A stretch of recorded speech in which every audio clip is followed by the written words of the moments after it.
یہ جہنمی جنت والوں کو دیکھیں گے، ان کے دل میں ایسی حسرت پیدا ہوگی کہ وہ چیخ چیخ کر پکاریں گے ان جنتیوں کو، لیکن اللہ کی طرف سے اعلان ہوگا کہ کوئی جنتی جہنم والوں کی طرف دیکھے بھی نہیں۔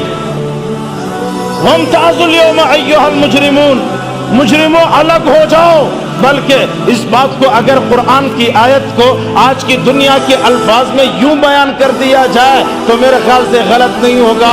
اللہ رب العزت یوں کہنا چاہتے ہیں، توجہ کرنا، اللہ رب العزت یہ کہنا چاہتے ہیں وَامْتَازُوا الْيَوْمَ أَيُّهَا الْمُجْرِمُونَ، مجرموں الگ ہو جاؤ۔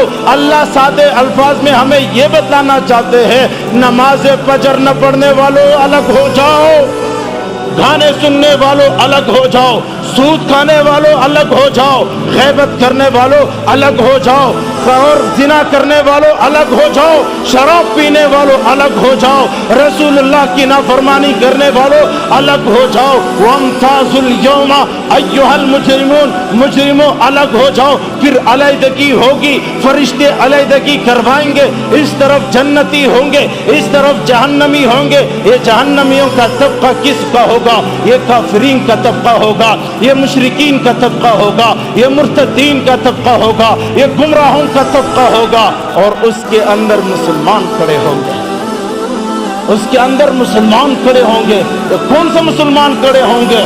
صاف بات ہے، قرآن کا واضح اعلان ہے، قرآن کا واضح ارشاد ہے اور صاف بات ہے۔ یہ کافروں کی صف جب بنے گی یہ جہنم کے لیے بنے گی، یہ مشرکوں کی صف جب بنے گی یہ جہنم کے لیے بنے گی، اور ان کافروں کے صف میں ہر وہ بندہ ہوگا جو کافروں کے طرز زندگی کو اپنائے گا۔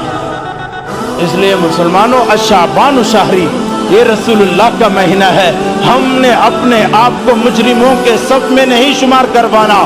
ایسا نہ ہو کل قیامت کے دن ہماری صف وہ بن جائے جس کی اقتدا ابو جہل کر رہا ہو، جس کا آگے سے سالاری ابو لہب کر رہا ہو، جس کا آگے سے سالاری تو عتبہ اور عتیبہ اور شیبہ، یہ بڑے بڑے کافر یہ جب آگے ہوں گے اور اللہ اکبر ہمارے امتی حضور پاک کا کلمہ پڑھنے والے ان کے پیچھے جائیں گے، تو بتاؤ اس سے بڑی بربادی اور کیا ہوگی؟